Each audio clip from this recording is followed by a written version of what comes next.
Halo teman-teman, di video kali ini kita akan mempelajari materi tentang sistem respirasi pada manusia. Tonton terus videonya ya. Proses menghasilkan energi melalui oksidasi bahan makanan di dalam sel-sel tubuh disebut respirasi sel. Sekarang kita bahas yuk apa saja sih alat-alat pernapasan pada manusia. Yang pertama, rongga hidung. Hidung merupakan alat pernapasan pertama yang dilalui udara luar. Bagian dalam rongga hidung terdapat selaput lendir dan rambut yang berfungsi untuk menahan kontaminasi benda-benda asing, misalnya debu dan kuman. Yang kedua, pangkal tenggorokan atau faring. Faring merupakan pertemuan antara saluran pernapasan atau nasofaring di bagian depan dan saluran pencernaan orofaring di bagian belakang. Saluran pernapasan akan terbuka ketika manusia berbicara. Oleh karena itu, jika kita makan sambil berbicara, memungkinkan makanan masuk ke saluran pernapasan. Bentuknya adalah peristiwa tersedak.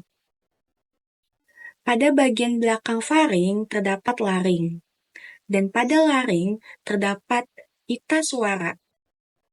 Yang ketiga, batang tenggorokan atau trakea. Batang tenggorokan berupa cincin-cincin tulang rawan yang memiliki silia-silia pada dinding di dalamnya. Silia-silia ini berfungsi untuk menyaring benda-benda asing yang ikut masuk ke dalam saluran pernapasan. Yang keempat, paru-paru. Paru-paru terletak di dalam rongga dada, bagian bawah berbatasan dengan diafragma. Diafragma adalah pembatas antara rongga perut dan rongga dada. Paru-paru kanan terdiri dari 3 lobus, sedangkan paru-paru kiri terdiri dari 2 lobus. Paru-paru manusia terbungkus oleh 2 selaput, yaitu pleura dalam dan pleura luar. Pleura dalam langsung menyelimuti paru-paru, sedangkan pleura luar bersebelahan dengan tulang rusuk. Yang kelima, bronkus. Bronkus merupakan percabangan dari trakea. Trakea bercabang lagi menjadi 2, yaitu bronkus kanan dan bronkus kiri. Yang keenam, bronkiolus. Bronkiolus berfungsi sebagai saluran udara pernapasan dari bronkus menuju ke gelembung-gelembung alveolus. Yang ketujuh, alveolus. Di alveolus inilah terjadi pertukaran gas antara udara dan darah. Yang kedua, mekanisme bernapas pada manusia. Mekanisme bernapas pada manusia terbagi menjadi 2. Ada pernapasan dada dan pernapasan perut. Sekarang kita bahas satu persatu. Yang pertama, sistem pernapasan dada. Sistem pernapasan dada terbagi menjadi 2 tahap. Yang pertama, tahap inspirasi. Tahap inspirasi yaitu kondisi di mana otot antar tulang rusuk berkontraksi sehingga tulang rusuk terangkat, rongga dada membesar, dan paru-paru mengembang. Yang kedua, tahap ekspirasi. Tahap ekspirasi yaitu kondisi di mana otot antar tulang rusuk kembali ke posisi semula. Rongga dada mengecil dan paru-paru mengempis.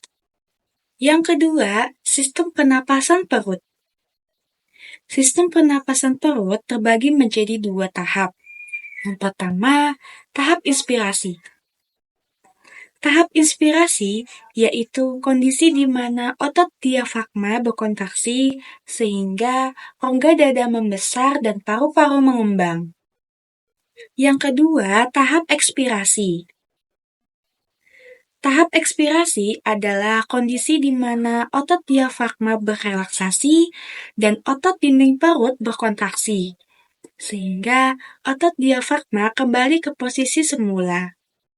Sekarang kita bahas yuk, apa saja sih penyakit yang menyerang sistem pernapasan pada manusia. Yang pertama, diftasi. Diftasi adalah penyakit di mana faring atau laring terinfeksi oleh bakteri, sehingga faring atau laring mengalami penyumbatan atau pembekakan. Yang kedua, penyakit TBC atau tuberkulosis. Penyakit ini disebabkan oleh infeksi virus yang ditularkan lewat udara para penderita penyakit TBC. Penyakit ini ditandai dengan gejala batuk berdahak kurang lebih selama 3 minggu, kadang-kadang batuk disertai dengan darah. Penyakit ini adalah penyakit menular yang ditularkan lewat udara, air liur, atau semburan bersin para penderita penyakit TBC. Penyakit ini membutuhkan penanganan dalam jangka waktu panjang dengan antibiotik. Yang ketiga, penyakit asma.